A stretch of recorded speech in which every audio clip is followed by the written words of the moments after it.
that I have to fly to Manila now to go in person to do something? What's gonna happen is the son is probably gonna fly to Bangkok, go out and get his dad, bring his dad, and then get health clearance probably to fly in a plane from a doctor, and then get to Manila. I mean, this is crazy town as far as I'm concerned with the, and I need clarification on that. Hey everybody, how you doing? My name is Craig and I am a retiree living in the country of Thailand here on my family farm off of my Social Security and a small pension from California. If you've never watched this channel before, I basically make videos about my retired life in a foreign country, or more specifically here on my Thai farm, where I'm building stuff and breaking stuff and everything in between. It gets pretty crazy. So if you're interested, you can follow along on that. Today's video, if you've never watched my videos before, I wanted to talk about another aspect that challenges us seemingly anew as an expat living overseas, and that is another challenge with Social Security. And if you've watched a couple of videos I did on Social Security before with other challenges, you'll note that the last one was really about me, something that I failed to do in the eyes of most people, which was fill out the form 7162, otherwise called proof of life form, but it's really just a 4-question questionnaire that the US government sends out in the post, in the snail mail post, to expats all over the world, either yearly or every 2 years, depending on location. And you fill it out and you send it back after answering the questions and everything's cool. If you didn't send it back, I think they send it out in June. If they don't receive it, they'll send another one in October, which is nice, but seems a bit overkill. But anyway, if they don't receive that one from you, then in January, that's going to be the last payment you get, because January's payment is December, right? So in February, you won't get a payment. It will have been suspended. And you're like, what happened? Which is what happened to me. And so I dove down and figured out what all that was about, and I learned a lot, and I was able to say, oh, so now I can be a little bit more proactive, because there seems to be general consensus of the hundreds of thousands of people that watch that video and the comments that it happens all the time. They don't receive your form, even you send it back, even if you send it back registered mail. It goes to a mailroom that is like chock full of boxes and bins of mail. So it don't matter that they received it. I saw it was received, yeah, by the mail guy. Does it mean it goes to the guy who's inputting, release your suspensions and stuff? No, it doesn't. So the proactive part on my part is this, you know, if I don't get the form actually, even if I get the form this summer, I'll send it back, do my due diligence and everything. But I'll also follow that up with a phone call in January, like starting the 5th of January or whatever, to give time for the party over New Year's. I'll be calling my FBU, which is a federal benefit unit within the U.S. Embassy in Manila. And if you're not familiar with FBU, again, that means Federal Benefit Unit. It's a unit of a group of staff, local and U.S. national, that work within the embassy compounds that handle all the Social Security. But these FBU units are regional. That means the one in Manila, Philippines, services this whole Asian region, everything from South Korea through, you know, Vietnam, Cambodia, all the way down to Singapore, Malaysia. They get all of it, you know, and they don't have like 100 staff. So, you know, it gets tough, especially if you're all sending it. A lot of people go, I'm gonna send my form to them, you know. Well, it goes to the mailroom, you know. And case in point, when I did mine, I called and I said, well, it showed the receipt that you got it. He goes, yeah, it's probably in the mailroom. But fortunately, they were able to basically do the form for me over the phone. They say, yes, we're authorized now to fill out the form basically, or answer the questions overseas, verifying my proof of life. And I thought, oh, that's cool. It sounded like it was new, but then when I looked at some of the comments, excuse me, it looked like, you know, people were doing that before, but maybe he was saying that to make me feel better or whatever, I don't know. But, you know, it did the job. I was like, cool, and I got it done. It wasn't suspended, and it was done. But he also mentioned, you know, in being proactive, go ahead and yeah, call us on January, and let's make sure you got the form. If we don't have it, then we can verify you again in January, so you don't get kicked in February. And I thought, aha, cool. So I'm sending the forms, even both of them if I get 2 of them. And if I don't, I'm going to send my own because I can download the form. But as of yet, Social Security still hasn't figured out how to, automate that whole process. Which, could that be totally easy? In my opinion, oh heck yeah, it could be. You can verify who I am, make it a video call or whatever. It can happen. I know that. And today, when I woke up again, I got an email from another person who basically watched the videos and sees my comments, and he was asking me about questions because his father is retired overseas and is elderly and uses a walker and doesn't really travel or anything like that. But he is actually there's life situations, right? It changes as you get older. I mean, I'm gonna be 67 in a couple months. I can still run around, jump through hoops, and fly on a plane and buses and trains and all that. But not everybody can do that, especially when you're retired and you're already in your 80s, and you probably don't want to either. But if you're watching Social Security, you would have seen that they initially had come out and said, "Oh, everybody's got to be in person. You got to be in person to verify all of your banking information, and anytime you're going to apply for a new retirement benefits, and which technically would be inclusive of a change of benefits, I would think, such as oh, I'm already retired, but now my wife is applying for spousal benefits, or I'm changing from my retirement to widow benefits or survivor benefits." And so what happens is when these changes occur, you have to obviously notify Social Security that the change occurs, right? And so for this gentleman, and actually coming full circle, it'll come back to me, but his father is changing his estate, so he has to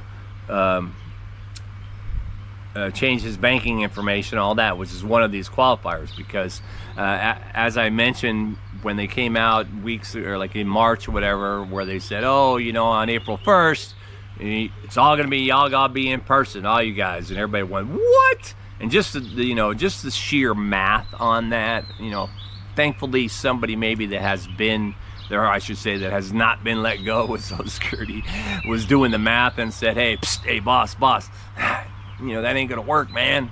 And so then they looked at it and said, "Oh, all right." So they pulled that back, and then they said, "Well, we'll wait till the 14th of April, and we'll give 2 more weeks worth of training to everybody."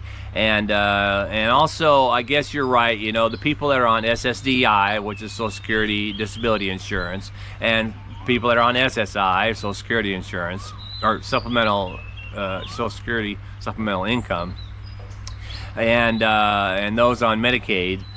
You guys, you're not going to have to do the in-person because, obviously there are issues with that. What happens with, if some guy's on SSDI, he's, hospitalized. He lives in an outpatient facility and he's barely got his faculties, but he's getting his Social Security. How the hell is he supposed to get up out of bed and go to a Social Security office and be, in person to verify that's him because, something changed? And that's the problem therein that that I am facing today, which is the in-person issue.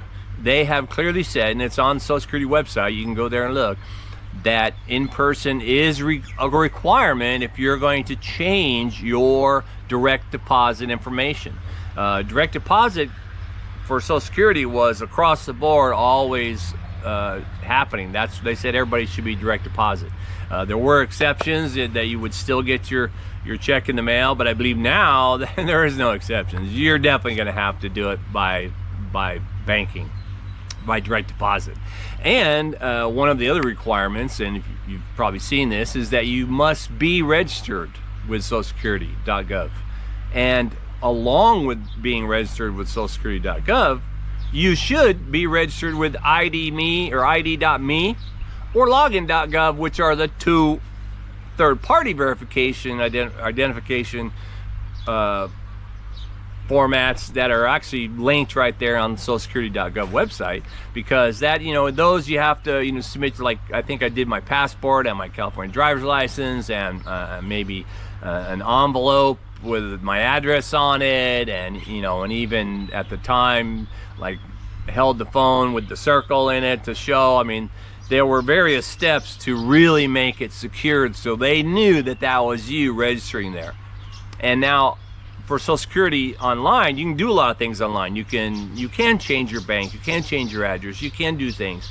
But what you'll get is you'll get a bubble or whatever that says, yeah, hey, thank you for, we got all your information, and please verify by going to ID me or by login.gov. And so you'll have to actually go from there to click on there to verify again that that's who you are. So if you don't have an ID me account or login.gov account, then how are you going to do that? Well, you're not. The only way to do that is to call an 800 number and try to get an appointment, because you're going to have to go in person. So for all those 85-year-old guys that don't do computers, and everybody that's retired that's just like, I'm done with computers. I know guys that worked in computers their whole life practically, and now they're retired, they're like, I ain't touching it. And if you know anything about technology, you don't touch something for about a month, it's totally new the next month. So there's, again, a learning curve. And so this whole learning curve is going to be a problem for a lot of people, especially expats living overseas, when they're not using computers, because it's going to require that they are in person. Well, does that mean that if it's in person, that I have to fly to Manila now to go in person to do something?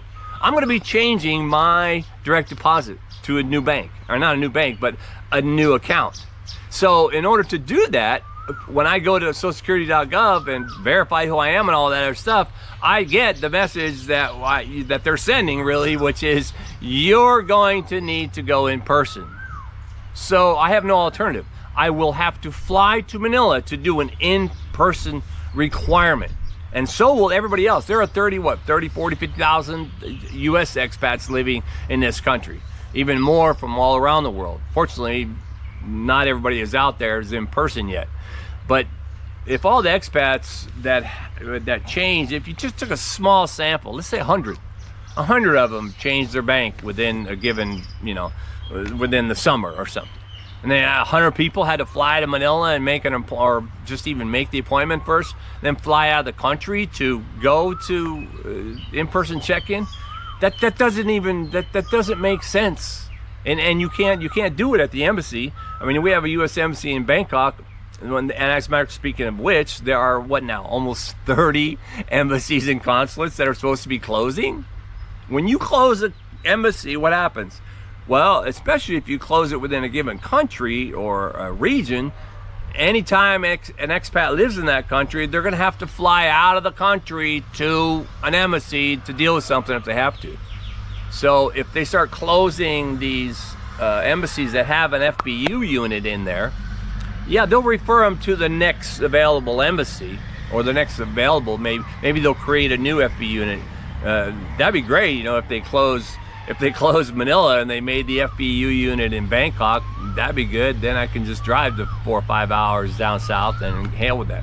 But typically embassy normal staff don't deal with Social Security benefits. If you go there and you have a benefit problem, they can forward your concern, but they're not the ones that deal with it. If you die, the example is if you die in a foreign country, like in Thailand, and the local guy here fills out the death certificate, like, yeah, American, passport number, died, and all that stuff.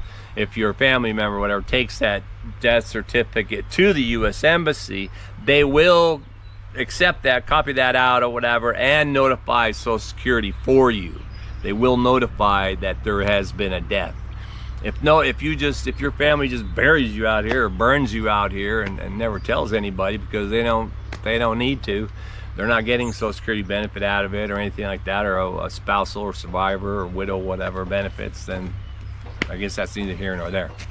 But for me, as an expat and someone who thinks that you know, everything's supposed to be kind of smooth. I mean, I've been retired 3 years now, and Social Security, not an issue. You know, I believed that when I retired and I would be getting my Social Security benefits into my bank account, that I wouldn't have to worry about things, that I would just, other than, you know, Social Security running out of money, of course, but I didn't have a glitch in the whole system. That is until that suspension, which I learned a lot from that, right? And so now I have to find out, and I've already, actually, I talked to the Federal Benefit Unit in Manila. I called. Of course, that's a whole nother issue. You got to wait 15 or 20 phone calls, but you can get in there if you keep trying. And so when I called, hey, first I told him, hey man, I want to appreciate what you're doing. I know you guys are real busy, and it's just, you know, like this and hectic and all that stuff. But there are these new in-person requirements when I'm changing my direct deposit account. So I just need to know, I'm located in Thailand. Am I going to have to come to you to verify in person for the change in my online banking or my direct deposit account? And he was just silent for a minute, and then he goes, well, sir, that's a good question. He goes, unfortunately, I can't tell you yes right now, but at the same time, I can't tell you no, because we do not have a memo to that effect. But please, please stay in touch with socialsecurity.gov, and you can call us back, et cetera, et cetera, et cetera. And I said, all right, well, thank you very much. I appreciate that. And maybe you guys, if there's a staff meeting, you know, that you guys might have, maybe you can bring this part up in the staff meeting. So, because I know that the embassies, whenever there's like a security issue, not Social Security, but security, like bombing or this or that or whatever, and you're registered with the embassy and the country you live in, which you should if you're not there, they all have expat registration, then you immediately will get an email that says, hey, be careful, don't drive over there, or hey, don't go over there, or hey, don't go over there. That maybe there would be, you know, an email that could go out through Social Security that says, hey, expats, this is the deal with your in-person requirement. And so that would be good to know. He goes, oh, that's a good idea. Oh, thank you, sir. Thank you for your comment. And anyway, going back to my email, so this guy's dad is retired, living overseas, you know, barely mobile as it is, walker. I think he's 79 or 89. He's older. So, and he's changing his direct deposit information because the estate issues are changing. And the son, who actually has been here like, you know, half a dozen times, visit his dad and take care of things and stuff like that.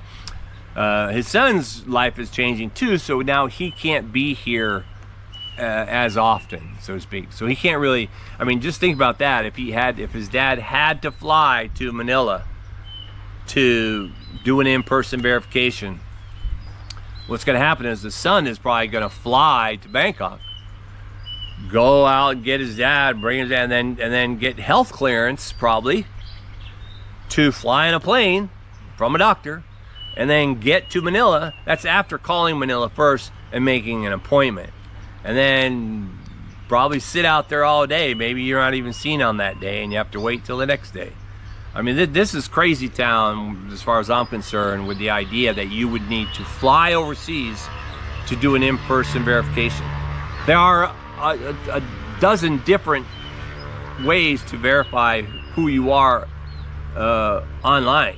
In considering banking, I just transferred a little shit ton of money from one account to another account, and because my bank, I did it on my phone, and so the phone, you know, the bank security system catches it and says, hey, you exceeded, you know, this certain amount of money. Please verify your identity by putting your face in the circle. So again, I got a circle prompt, which is a video on their side, in their software, immediately shows up on my phone. I got to center it into my face, and then scans my face. Thank you, done deal. Why couldn't you do that for Social Security if you're an expat living overseas? For that matter, why couldn't you do that for the annual proof of life? You wouldn't even have to fill out the form. Or maybe you could go onto a portal and I mean, there are 700,000 expats in different countries living overseas. So it might get crazy, but there are millions and millions and millions of people on Social Security that are still being serviced online for different things. So it seems to me you should be able to have the software or the server, the back end, and robust enough to be able to have somebody log on. Yeah, this is me, boom, from my Social Security account because it's already secure. Boom, boom, boom, boom, verifying proof of life, and then boom, window shows up. Put your face in it. You're done deal. Could you hold up a picture? I'm sure there's software that can detect whether it's a photo or whether it's you. Could AI recreate you? I don't know.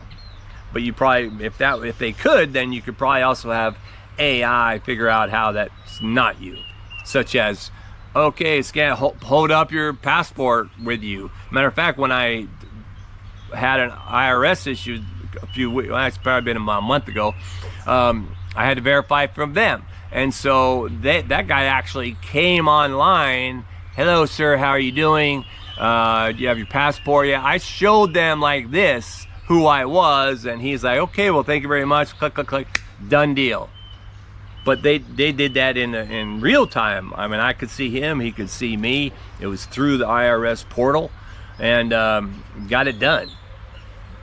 To me, it seems like we're, it's not, what is that, bringing the cart before the horse or whatever.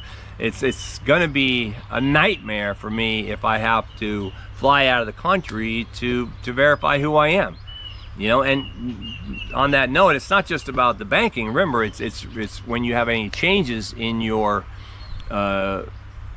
application for retirement benefits, you can start the process of receiving benefits online, but you do need to have the in-person verification, your in-person appointment. So in Thailand here, like many other countries, you can actually get a retirement visa before you retire. You're getting a retirement visa, but you're 55 years old and you have enough income, good to go. Like many other countries, you're a certain age and you have a certain amount of income, you can get a retirement visa. And so there are people here who have jumped on that, and they're probably still coming even right now from America. And they're going to be here. Maybe they turned 60 in America and they're arriving now. And in a couple of years, but maybe the earliest at 62, they're going to say, all right, I need to apply for Social Security. And they're going to go online, they're going to do all the applying, and then again, yep, you got to go in person. And so now they have to fly out of the country to be verified in person. I don't know, man. I think that there's just too many changes. It gets too crazy. And I know that everybody says in the comments a million different things on this, and especially when it seems to become political. For me, I'm leaning away from the political side of changes within Social Security. I know initially with Doge, being able to get into Social Security and look at all this and the fraud, waste, and abuse and all that stuff. I think we all know now, especially because their new Social Security czar has actually shared, of course, that the whole waste, abuse, and everything like that, not really happening. At least not really happening at that scale. There was they said on the banking, that was like the biggest part. That's why this in-person thing. Banking was like 40% of the fraud was occurring within the banking issues. And you think, oh shit, but then the reality is that it's 40% of 1% of the 0.0065%. So it's 0.00065 of 1%, and that's 40% of that. So yeah, there are some issues with banking. Does that mean you just throw the baby out with the bathwater? No. And so, and especially, when you've seen the whole Doge thing, I think, in my personal opinion, while it initially came out like, oh, you know what, efficiency is a good thing, boom, I think we're all going to see, and we're seeing now, that it's not so efficient, and in some cases it's kind of like the opposite of efficient. And so all things considered, you know, I think I'm going to get a little bit political to say, not even political, it's more of an HR issue, and that is those guys, they're going to get fired because they're not producing. They're going to get one of them letters that say, hey man, your production, about your performance issues, blah blah blah, thanks for coming, you know. And I know that, you know, I think the president likes you know, Musk, and he's like, oh, you know, I didn't hire him for his talents, but I like the guy, you know, that kind of thing, and keeps him on. But I think we're seeing those hints where Doge is gonna fade out, and there might be a Department of Efficiency later, like, well, no, wait a minute, well, they did away with the Department of Education, so I guess the DOE, they can be used for something else, right? DOE, the Department of Efficiency. But yeah, those guys will go by the wayside. I mean, Musk, you know, granted, talented guy, seemingly, but, you know, I think he should, you know, dude, go create, you know, go create a what do you call that? You know, a battery operated community or whatever. You know, do your work and your energy. You know, direct people to create stuff for you, because even like Facebook and all those, I think we've seen enough of the data that says that a lot of these guys, they're not the real brains behind the brawn, so to speak. They're the guys who think of the idea and say, you know what, I want this, and then there's a whole shit ton of guys out there that create it for them, you know, and the no-name guys, and I mean, everything from, you know, the rockets to whatever, what else. But yeah, I don't think that Doge is going to keep on doing things, especially when it comes to Social Security. We see, you know, we constantly see that there's a court injunction stopping access to this and that and everything. You know, I think data for Social Security is secure. I mean, I don't think that somebody's going to steal all the data from Social Security and then corrupt it or destroy it, or all of a sudden the entire vacuum of money gets sent to China or something like that. No. Are these things with access to data and all these other things that are showing up in the news feeds, are they creating chaos? Yeah, they are. I think they are. And this chaos transfers down to some of the groups of people that are probably most vulnerable.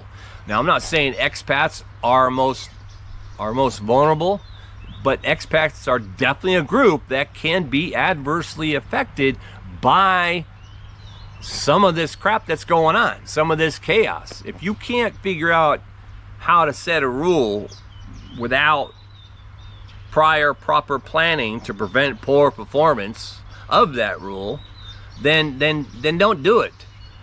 Being able to, you know, that to me, that was incredibly, what do you call it, incompetent? No, that was just ridiculous that you have to say everybody's going to have to be in person. Okay, wait a minute, I actually looked at data, and now your Medicaid people and your disability and your, you know, supplemental income, you guys don't have to. Going back and then extending a date and extending a date and extending a date. Why can't you just do the research first, get input from everybody as to what might play out, and then implement the rule? I don't want to wake up one day in the near future and be able to say and see in my Social Security email notifications or whatever that says, oh, now you're required to, or you will be required to go to your local FBU for in-person verification. What happens if they decide that in-person verification has to be for all expats for the proof of life? That's totally within the scope of what's going on right now. That wouldn't surprise me. It wouldn't. It would definitely be a nightmare, because clearly they wouldn't have done the math. Because, again, there's not an FBU unit in every country. And if this one here in Manila serves, let me see, Malaysia, Singapore, Thailand, Vietnam, Cambodia, Laos, South Korea, Japan, probably Taiwan. Shoot, that's like at least 9 different countries worth of people that would need to fly annually to Manila to verify in person. No. So that like I say, you could look at those numbers. Anybody, any Social Security guru up there could look at those numbers and say, well, you know what, there's a problem with this. We need to figure out a different solution. Well, I bet that they could look at the numbers right now and determine how many people, how many of the 700,000 expats living overseas, or even how many of us here in Thailand, the tens of thousands that are here, how many changes do we see, or applications do we see, and or that require or are going to require the in-person review annually. So they can look at the data as if they haven't deleted the data, or otherwise, you know, got rid of the guy who handles the data. I mean, they did get rid of like what, 5,000 Social Security guys? Yeah. So yeah, and then just look at the numbers and say, hey man, let's do the math. Let's do the math. And if the math doesn't work, then let's provide an alternative solution.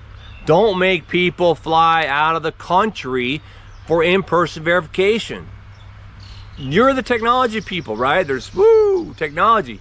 Get your technology act together and make it happen. You know what? You don't even have to create the software. I'll bet you the software is already out there. It's already in place. All you have to do is contact the software developer to say, hey, this is what we want to do. We're going to implement that security program from banking systems into the Social Security system, so that one, that would add a lot of familiarity, right, with the end user. If it was the same one with the Circle ID, looking at your picture, that would be the same for Social Security. Well, hello, the person that needed to do it would say, oh, I remember how to do that. Done. Anyway, I could ramble on, which I probably have been, but it is an issue that I am going to be acutely aware of and stay in tune with. I already sent emails out to Social Security. I mean, I don't think I've ever got an email back from Social Security in America. I've gotten my FBU unit emails back regarding certain things, but if they don't have the answer, then they tell me they don't have the answer. And so I would like to know, because if you go to socialsecurity.gov website, and you'll see that the changes are being made to identity proofing. It talks about that. Yeah, we're making it more secure, blah, blah, blah, blah, and we're doing this like this, and then you're going to need to do this, and you need to do this. But nowhere in there does it say what they're doing with the federal benefit unit. They have the broad description of, if you're changing your direct deposit, or you're applying for retirement benefits, survivors, widow, or whatever, you will need to fill out your application online, make an appointment for your in-person verification. And if you take that statement as a fact, that applies to everybody, which is me. And I need clarification on that. And you can't get it from the FBU unit. How do you get it from Social Security if they're not answering the phones or their emails or whatever? If one of you have already answered this question and you've contacted Social Security and they told you this, then please let me know in the comments. let me know, and let me know when that was, like yesterday or today, or maybe you just called after you saw this video and you said, you know, I need to find out too. And so you called and they gave you an answer or whatever. Leave it in the comments. Speaking of comments, again, please don't go after each other in these comments, man. You don't have to say, that's what you voted for and all this other kind of crap back and forth. It doesn't matter if you're Republican or liberal or Democrat. This is a Social Security issue that affects expats overseas.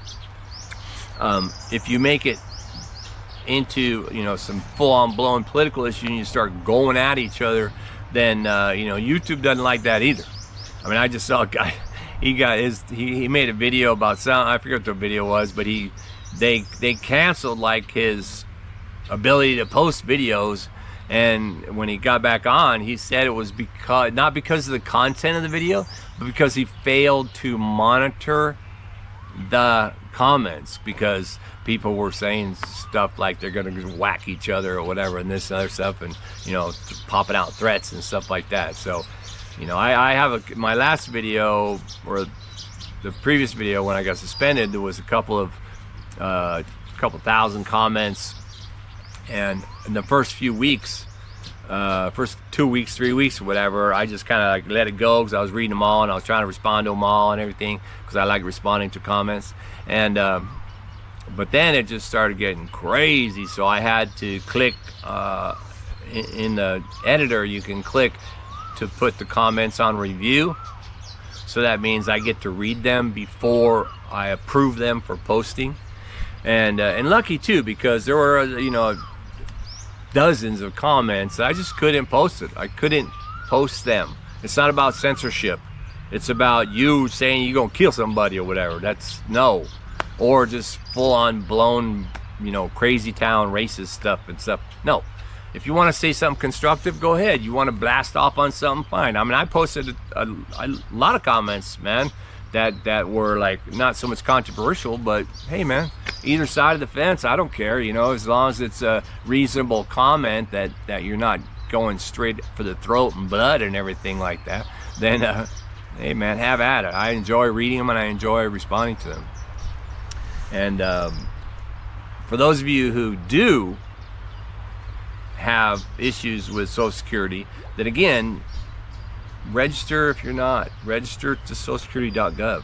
And when you get there, you'll see the link to id.me and login.gov, and register with both of them, because I have found that the ID me one takes me much easier to verify as someone who lives overseas. And there were a few comments in that arena too to kind of reaffirm what I was thinking, which was that ID me seemed to work better verifying overseas than login.gov did. But you know, there are people that use login.gov. Maybe it depends on what country you're in. Maybe those issues are you know, in the back end on some of those. But register for both of them so that you're verified on one, you're also verified on the other. If one fails, it doesn't let you through, you know, with your VPN or whatever, if you're overseas, then, you know, use the other one, especially if it's asking you to do that. And if you do know someone who's elderly, who's not going to be able to fly to a different country to get verified in person, then you know, reach out to that person and see what they're doing, or maybe what you can do to help them. A lot of people that are living overseas, especially if they're older, 80 years old or 85 years old, whatever, that maybe they don't even have any family left. Hell, their children could all be passed away already, right? Their children could have been in their 60s and already passed away. So I think it would be a good idea for us as an international community, as an expat community, to kind of rely on each other, not just for information, which is kind of like what I'm trying to do now, but also for support in terms of these kinds of issues, and help talk through them or walk through them to come to a solution.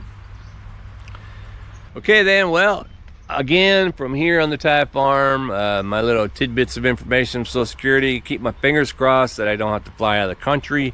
If I do hear something back from Social Security, or again, if you have something and I hear it from you, then I'll do a quick update with that in another video. But I'll probably just kind of slip it into one of my videos where I'm, talking about building stuff on my farm or breaking stuff or whatever. And I probably don't have to make a whole nother video of that unless the whole thing gets blown up. But these are issues that affect us here as expats and beyond. So again, thanks for watching, and keep watching, and I'll get back at you with more crazy talk here on the Thai Farm.